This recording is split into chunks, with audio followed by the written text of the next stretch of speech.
በሰሜናዊ ጋዛ በሚገኘው አልሻቲ ካምፕ የጋዛ ተዋጊዎችን ለመምታት የእስራኤል 162ኛ ሻለቃ ግዳጅ ተሰጠው። ሐማስ ግን በእያንዳንዱ እርምጃ ፈንጂ፣ በየማዕዘኑ ሞት ያዘሉ ቦምቦች እንደ መንፈስ ግድግዳ ላይ የተለጠፉ ተዋጊዎችን አዘጋጅቶ ነበር ጠበቀው። ደም አፋሳሹ የሞት ጣር ድምፅ የተሰማበት ውጊያ ተደረገ። እንዴት ነበር? ሙሉን ቃኝተነዋል። አብራችሁን ቆዩ። Israeli troops and tanks also pressed the ground campaign against Hamas militants in the south of the enclave after having largely gained control of the now devastated north. አልሻቲ በሰሜናዊ ጋዛ የምትገኝ ከሜዲትራኒያን ጋር የተያዘች ካምፕ ነች። ጥቅምት 15 የእስራኤል ጦር ታንኮች ወደ ሰሜናዊ ጋዛ አቀኑ። ይህን ጊዜ የሐማስ አዛዦች አፈገፈጉ። መዳረሻቸው ደግሞ አልሻቲ ካምፕ ጥቅጥቅ ባለው መኖሪያ መንደር፣ ሳተላይቶች ሊያዩአቸው አልቻሉም። አንዳንዶች ሲቪሎችን መስለው፣ ሌሎች ደግሞ የቆሰሉ ተዋጊዎችን ተሸክመው ነበር ያቀኑት። ሐማስ ለመደበቅ ብቻ አልነበረም ወደ አልሻቲ ካምፕ ያቀናው። በ72 ሰዓት ታጥቆ ካምፑን ወደ ግድያ ዞን ለወጠው። ህዳር 12 2023 የእስራኤል ጦር 162ኛ ሻለቃ ጋዛ ሻቲ የስደተኞች ካምፕ ገባ። የእስራኤል እሳቤ ሐማስ ፈራርሷል ነው። ነገር ግን ተሳስታ ነበር። ሐማስ ግን በቀጭን በጠባብ ቦታ በተሰሩ ውስጥ ለውስጥ በሚያስኬዱ ሰፈሮች ውስጥ 200 ተዋጊዎቹን በ5 ዋሻ መሿለኪያዎች ውስጥ ደብቋል። የእስራኤል አንድም ወታደር በህይወት እንዳይወጣ በደፈጣ ለመምታት ተዘጋጅቷል። ይህ የከተማ ውጊያ ነው። በመስኮት ቀዳዳዎች ውስጥ አፈሙዞች የሚደቀኑበት፣ የፎቅ መወጣጫዎች ላይ ስናይፐርና አርፒጂ ያነጣጠሩበት ነው። ሐማስ ለመከላከል ብቻ አላሰበም፣ ታጥቋል። እቅዱና ዝግጅቱ ደግሞ ቀላል ነው። የእስራኤል ወታደሮችን ወደ መገደያ ዞኖች ውስጥ ማስገባት፣ በፈንጂዎች የተሞሉ ፈሳሽ ማስወገጃዎች፣ ቦምቦችን የጫኑ የአህያ ጋሪዎች፣ መንፈስ የሆኑ የስናይፐር ተኳሾች ከመስጊድ ማማ ላይ ሆነው የእስራኤል ጦር መልስ ከመስጠቱ በፊት ተኩስ መክፈት እና ማጥቃት። እናም ወደ ዋሻዎች በፍጥነት በሆስፒታል በታች የተሰሩ ማዘዣ ጣቢያዎች፣ የአፓርትመንት ብሎኮች፣ የሮኬት ማስወንጨፊያዎች። የመጨረሻው ግብ የእስራኤልን ጦር ቁማር መብላት ነበር። የእስራኤልም ጦር ወደ ሻቲ ገባ። ውጊያው ተጀመረ።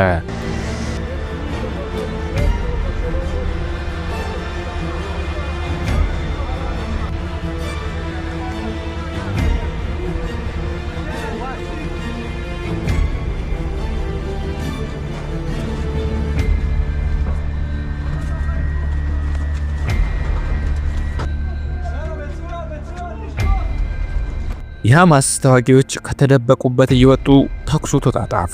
የጨበጣ ውጊያም ሆነ። የሐማስ ተዋጊዎች አቀደውበት ስለነበረ ከተለጠፉበት ግድግዳ እየወጡ ያደፈጠው ሁሉ የእስራኤልን ጦር አጠቃ። የእስራኤል ጦር ተዋጋ።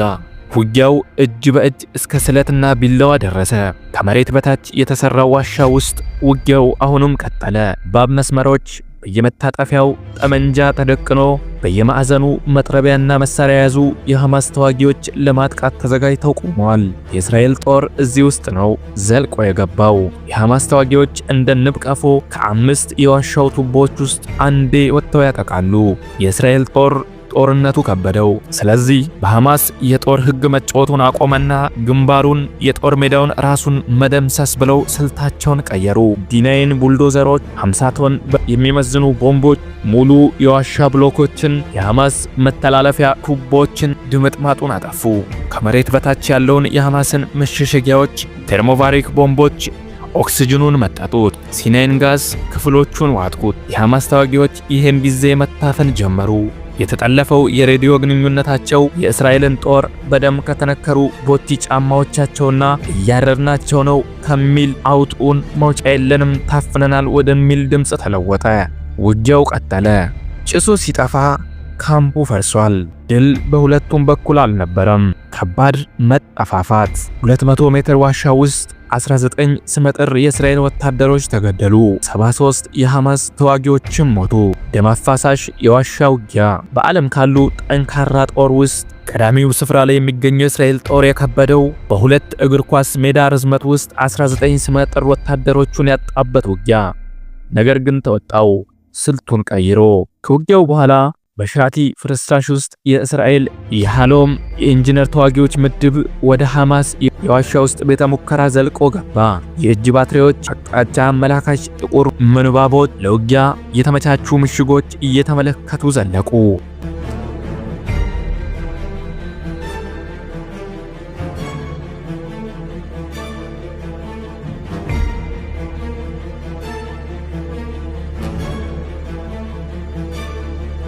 እየተራመዱ የነበሩት በሐማስ ተዋጊዎች ሬሳ ላይ ነበር። በዚህ መካከል ራሳቸውን ሬሳ ውስጥ የደበቁ የሐማስ ወታደሮች በኤኬ-3 የእስራኤል ወታደሮችን መቱ።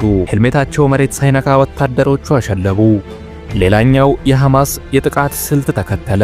የእስራኤል ጦር የፍንዳታ በሮች፣ ሞት ያዘሉ ብረቶች ከጀርባው ከበውት ተዘጉበት። የመገደያ ጠባብ ክፍል ውስጥ ገባ። የእስራኤል ጦር ተዘግቶብናል፣ ጋዝ ያስፈልገናል የሚሉ የሞት ጣር ድምፅ የሬዲዮ መገናኛዎች ያስተላልፉ ጀመር።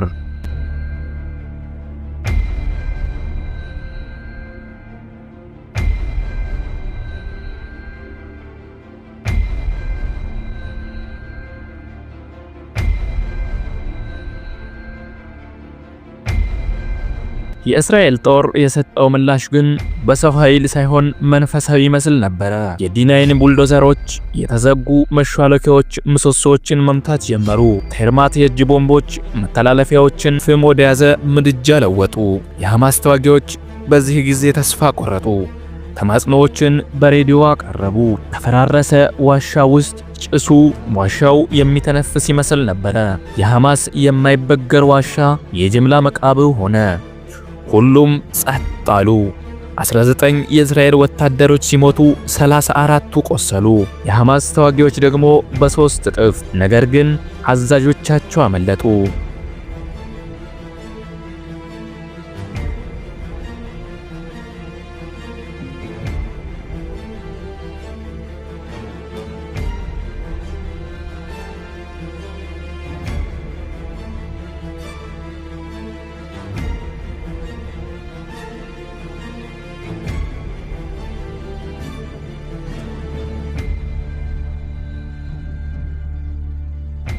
በካምፑ ባለው ብቸኛ ያልፈረሰ ግድግዳ ላይ በዕብራይስጥኛ መልእክቶች ተጽፈዋል። በሚቀጥለው ጦርነት እንገናኝ፣ ቸርን ሰንብት።